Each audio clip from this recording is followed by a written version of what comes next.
All right, I want to. This video will be about fitness for older guys. I'm going to say specifically in Thailand because that's my whole thing. But I mean, this could go for any age or really anywhere. But I think there's some particular things that are really applicable for overseas and even specific to Thailand. Honestly, if you think about it. But the picture on the cover wasn't trying to be an arrogant idiot. That's me. That's no flexing. That's I could do the whole big. I'm a still relatively muscular. Sometimes just if I wearing a shirt where you can see my physique a bit and all that, I'll get a reaction when I walk into a restaurant or something. I'm just big enough where it's a little bit odd, a little bit, whatever. But that's not a brag. That's just to my credentials or a little bit about how I feel about it and all that. So I'm thankful I did this because. What typically one thing that typically happens is a guy over 50 trips and falls from just a level floor and they break their arm, break their wrist, break their forearm, break their shoulder on a fall, not falling down a flight of stairs, just on level ground. And you're going to say, gee, Rob, that's an exaggeration. No, look it up. You Google it, find it. You'll find thousands of incidences like that. Absolutely true. I think if I fall, I'm going to bounce a little bit. And having this with my broken back, which I didn't realize was broken until about, I don't know, less than 10 years ago, until we found out why I had my back hurt my whole life. Oh, it's broken. Oh, really? I used to think, they had some guys go, this guy fought this fight with a broken back. I used to think, how the hell do they do that? Well, now I know. Shouldn't have asked. But it does armor you in case of something bad happening, which can be handy if you're overseas in a third world country. But more importantly, though, you can look this up too. You keep your hormone levels, physical activity, and occasional and more intense physical activity, exercise and such. You're telling your body that you need it, and it's use it or lose it, and you keep your hormone levels and stuff. You will keep your sexual activity, which if you're thinking of going to Thailand, might be something that you care about, according to most guys I talk to here. So it does have a relevance. And I'll tell you what a friend of mine who's a former champion bodybuilder, I guess you got to say. I'm not going to say what championship he won. Went out anybody, but he won some pretty big stuff. And I was struggling one time with my weightlifting and my all that stuff. And he asked me about first thing he asked me about was my diet, and I wasn't eating enough protein. Now, guys go crazy with this protein stuff, and that's ridiculous. But I try to eat 100 to no more than 150 at the very most grams of protein a day. The US RDA is 60, but most people tend to think that's low, and that's for an average of men and women. Hey, fun night out. And that's an average of men and women, and this channel is mostly for guys. I mean, women are welcome to comment and all that, but my advice and everything is directed towards guys.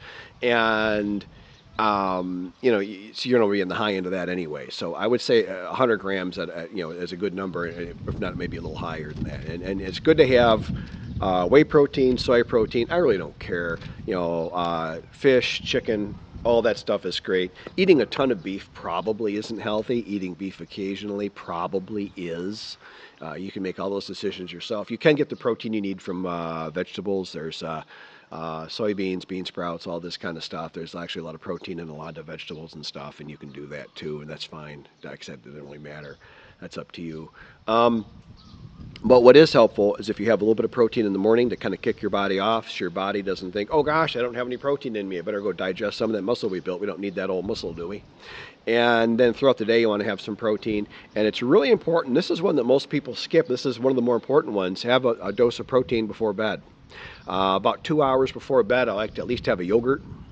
Or I'll have, they do a lot of soy milk here, where there'll be heavy tofu in it, and with some barley and seeds and stuff in it. It's just, I have mine just barely sweet enough just to tolerate to eat, but it's like a healthy meal. It's not really a fun meal. I like it. I mean, I enjoy eating it, but it's not like, oh, this is sweet and lovely. It's just healthy and chewy. It's healthy and chewy. I do that before bed. Gives your body something to digest other than your muscle tissue you've just tried to build. The other research on protein intake before I go on to the exercising is every 24 hours, obviously, and then the next best time to have protein is within 1 hour after you work out.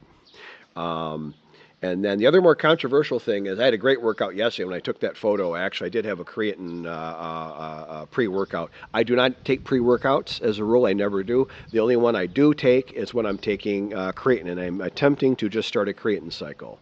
And as an almost 60-year-old man with a broken back who's just been through a boatload of nerve pain and nerve damage, I am attempting a creatine cycle, and we'll see how it goes. That's all I can tell you. I can't promise I'll actually make it, but I'm going to try, damn it. So that's what I'm doing.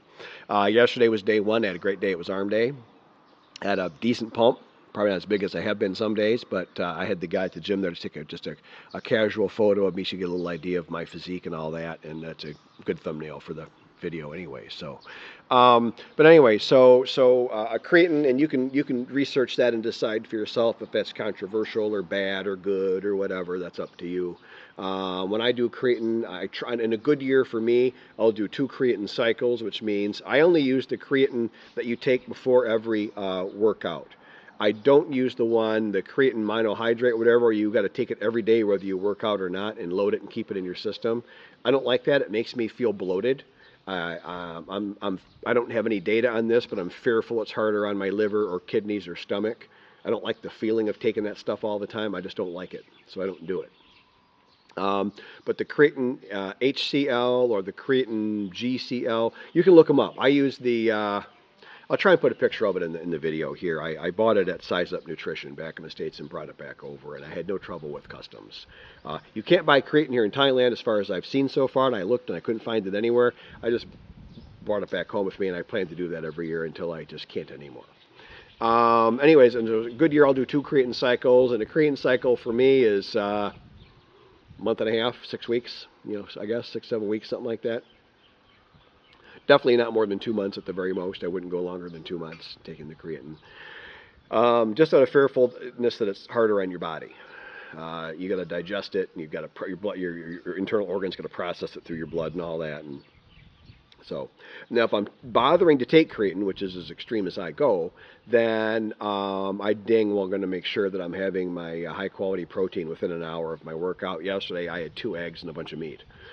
So I had a good, I don't know, I added it up yesterday. It was probably 35, maybe 40 grams of protein right after my workout. I went and cleaned up, changed clothes at the gym, cooled off, cleaned up a little bit, used my old shirt to mop myself up a little bit, put on fresh clothes. I didn't shower at the gym. They don't really have a very good shower facility. And I just went to the cafe, sat outside with my fresh clothes on, and then had my kai gata, my egg plate, and it was awesome. Great day. Yesterday was a great day, and today's going to be another good day, so I'm happy. Let's see. So that's kind of on the nutrition side. Now, I am on testosterone replacement therapy, TRT, or you can also call hormone replacement therapy, HRT. Not to be confused with the FBI HRT, which my friend used to be a leader of. He probably still is, but I haven't seen him in a couple of years since I've been here. But I trained with those guys once, thought it'd be exciting, boring as hell. Anyways, that's a whole other story. If you have lower testosterone, or if you're tired, your thinking is foggy, you feel old before your time, things like that, get yourself checked. And I'd probably go to 2 or 3 doctors. That's what I did. And it was the 3rd doctor that goes, well, geez, look at your testosterone, Rob. And it was 270. It was 270, which is the normal range is 300 to 600 for a guy, an older guy. You can check that out yourself. And I was at 270, and he goes, well, we could put you on replacement. And you think, oh, weightlifter, Rob went and he jumped on that. I was concerned, and I'll tell you, I'll have my best sexual activity right before I take my next injection. So the testosterone is great, and overall it does lift everything, and I mean everything, but it does suppress some of your natural hormone production. And when it suppresses some of your natural testosterone production, other things go part and parcel with that. And so you want to take as little as you need. I know guys, and I knew guys at the gym that were deliberately taking double dose. You can trick the doctor by when you get tested and how you get tested. And you can screw with it and make your dose higher if you want. But none of those guys looked healthy, let me tell you. They didn't. And your natural, you're not going to be smarter than your body. Your body's going to suppress whatever you're adding. So I'm on a very low, I'm on like the lowest dose they offer. I'm on a half a cc every 3 weeks, or less than that, or a third of a cc. It's a tiny dose. It's a ton, but but it helps. I was on a bigger dose when I was fatter, or when I was fat. When I was way overweight, technically my doctor said I was obese. I'm at 5'9", 220. I mean, a lot of that was still muscle, but all of it wasn't. 50 pounds of it wasn't, I can tell you that. That's a hormone replacement. If you're going to do that and come to Thailand, get it on in your home country first, and then have letter from your doctor. I did. Have your prescription, copied and a fresh one signed in blue ink by your doctor, and keep that original with you. I did. And then go to you can't get that at a clinic. You have to go to a hospital because testosterone is highly regulated here. They had a bad experience in this country some time ago with some professional athletes, and they've done some kind of change the laws or policies or something since then, but they have it and it is available, but it's more tightly controlled here than in the US, I can tell you for sure. So you want to have all those papers and then go to your doctor and then let them know why you're on it and that you just want to continue your current therapy. That's a lot more saving face for them to put you on continuing a current therapy signed off by another doctor, right? Than having them stick their neck out and maybe not save face and say they want to put you on this, right? So have all your ducks in a row is my advice. So do that. Okay, now quickly onto the working out. So generally as we're older, you're only going to work one muscle group every week, once a week. So you're going to do bicep and tricep once a week. So that can be an arm day. I love arm day. It's my candy. So I do arm day, bicep, and tricep in the same day. But you can also do a push and a pull day. A push day is where you're pushing. So chest and triceps. And then a pull day is your back and your biceps. So pull ups, pull things pulling towards you, and all the different kinds of curls and such. And you can do all that. I don't care which other way you organize it. In fact, eventually you got to change up. At least every 2 years you got to change everything up anyways. Don't skip leg day. Don't be that guy. And legs are the biggest muscles, legs and glutes, biggest muscles in the body, and those produce the most hormone, the most endorphins. Those wake your body up the most. Those are going to make you the youngest, feel your youngest, and give you the most physical and sexual energy of any of the exercises by a mile. There's some kind of link between your thigh muscles and your testosterone. I don't understand it. You can probably talk to some doctors or look some articles up. All I can tell you is when you're flexing and using your thighs and your glutes a lot, but for something about the thighs, everything else is going to work better if you follow my hint a little bit there, fellas. So don't skip leg day. And for God's sakes, don't skip your calves either. It looks ridiculous. You have those little chicken little calves, so the guy's got a big upper body. It's ridiculous. Get some calves. Calves, yeah, high rep. No, you don't need to do any weight. We all weigh we all weigh enough by age 60 or whatever the heck we are. So just use your body weight, get on the edge of a treadmill or on the edge of a block or a step, and stand on one leg and flex your calf up and down until it burns, and then do 5 or 10 more reps after it burns. And then do the other leg, and then switch and just do 2 sets like that. Do that once a week. You'll eventually have calves. You're welcome. And flex while you do that. Flex your calf while you're working. And that's another thing. Avoid all this heavy weight and this. I work lightweight. Do you really need to be bigger than me at this age? Just use a lightweight. I mean, I was doing curls yesterday with 25 and 30 pounds. I did some heavier, but most of it was all light stuff. Oh, that's interesting. Here comes somebody. What time is it? Sorry, it's kind of interesting. Politics. Anyway, so, hang on a sec. I got to do something. A few minutes later, I had to pass an urgent message on to somebody, and they appreciated it. They literally jumped. Thai culture. Anyhow, no, so you don't need to use, so if you use a lighter weight and you go slow, particularly on them as you're lowering the weight, lowering the barbell to your chest, lowering a dumbbell to your chest, lowering the curl, releasing the curl that what you're curling. When you go on the release side of it, go slow and flex up and down, the pull and the releasing. Flex as you lift. That's called time under tension. Tut, you can look it up. I'm a big tut guy, as was one of my mentors. And the tut really works, and it's great as you're older because it makes a lighter weight feel heavier. You get the resistance and the use of your muscle without having to load your arthritic joints up, load your old spine and your discs in your spine up. Why put all that load on your body? You don't need it. The other magical thing you can do is anything that moves your body up and down through space, through the air, seems to trip something in your brain to release more hormones and more testosterone and all those good things you're going to want. So what I would say is,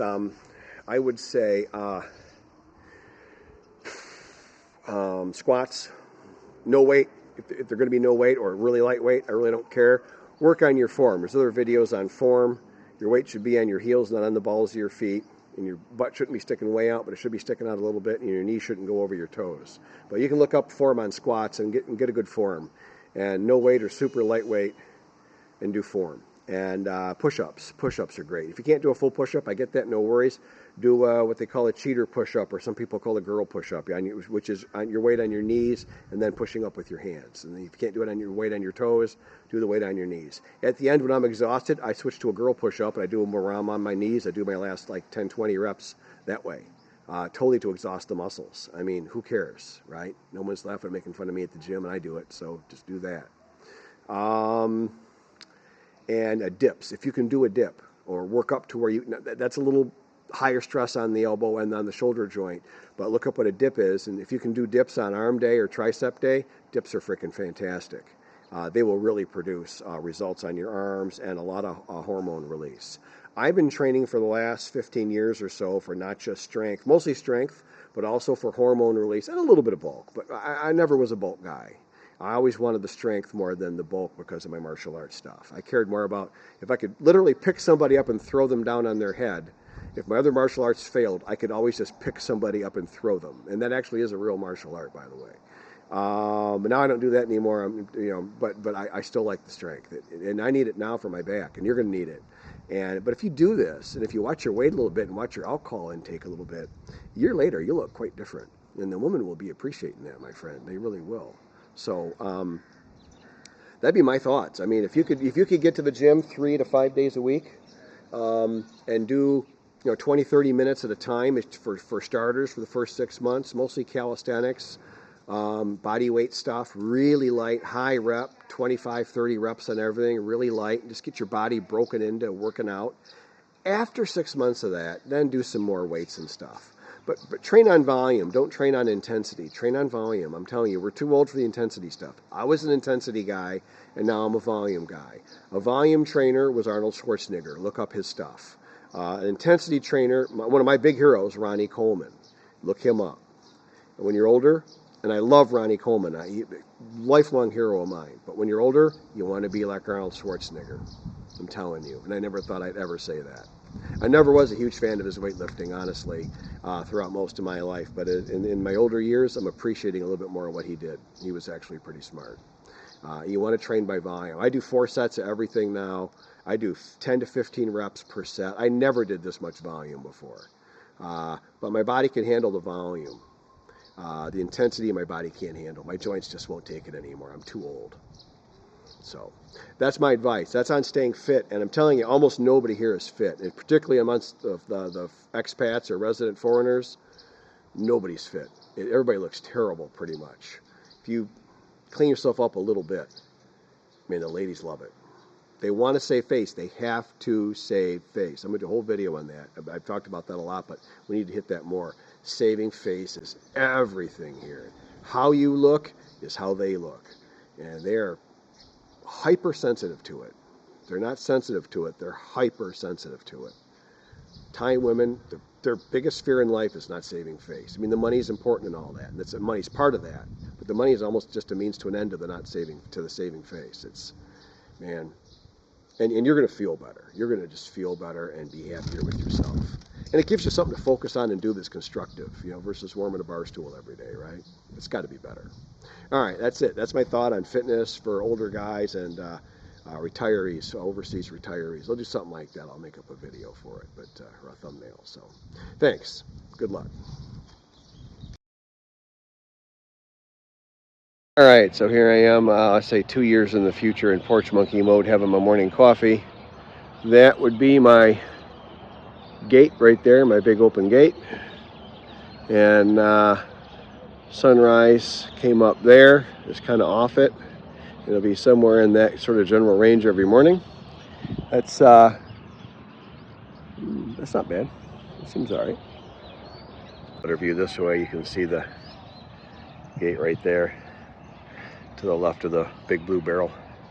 There's the sun. It's like 7 a.m. Sun's up pretty good already. Sun comes up quick. Once it starts coming, boy, it comes fast here, I'm telling you. Must be a latitude thing. My name is Rob, and thank you for supporting my YouTube channel. I meant every word I just said with respect.